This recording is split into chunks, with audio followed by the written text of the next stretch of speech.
Padahal semasih di Indonesia, belajar bahasa Jepangnya bareng, LPK-nya bareng, bahkan mungkin tempat tidurnya bareng, masak juga bareng, makanan juga bagi-bagi. Tetapi apa yang terjadi? Setelah mereka masuk Jepang, itu malah diem-dieman, nggak ngomong, terus nggak cocok, dan semacamnya gitu loh.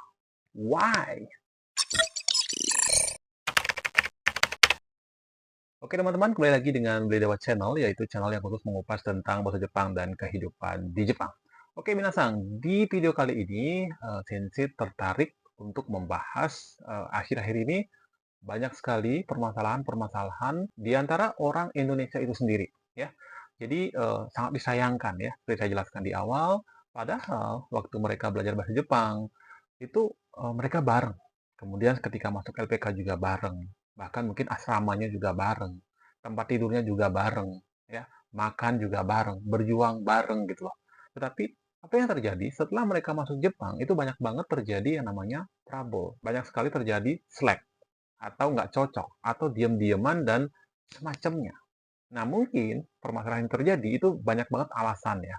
Mungkin karena tidak cocok, misalkan tidak cocok dengan bersih-bersihnya, yang satunya rajin, yang satunya malas, ya.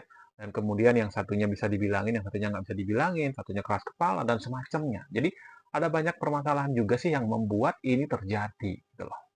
Nah, permasalahannya adalah ini sangat disayangkan. Menurut saya pribadi, ini sangat disayangkan karena ketika kalian di Jepang, yang akan menjadi saudara, yang akan menjadi keluarga kalian itu adalah teman kalian itu sendiri atau teman seangkatan kalian. Kalau misalkan kalian masuk ke perusahaan itu dengan teman ya atau dengan orang Indonesia yang berbeda tempat lah. Pokoknya intinya dalam satu perusahaan itu kalian ada orang Indonesia mungkin dua, ya itu adalah saudara kalian itu adalah mereka, adalah orang itu sendiri, ya. Maka dari itu saya berharap ketika ada permasalahan sekecil apapun itu, silakan pecahkan dengan berdiskusi, ya. Jangan ujuk-ujuk langsung diam-diaman, ditegur marah dan semacamnya ya.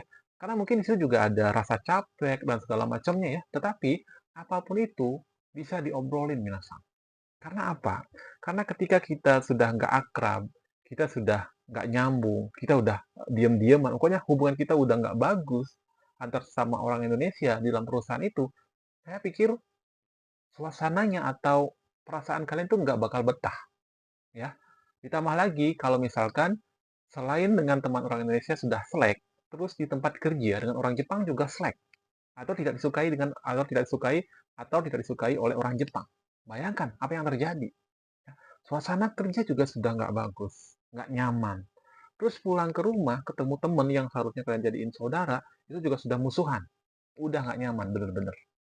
Ya, jadi sebelum saya tutup, saya tegesin kembali, silakan ketika ada permasalahan itu diobrolin, dicariin solusi dan semacamnya. Misalkan untuk bersih-bersih misalkan ya.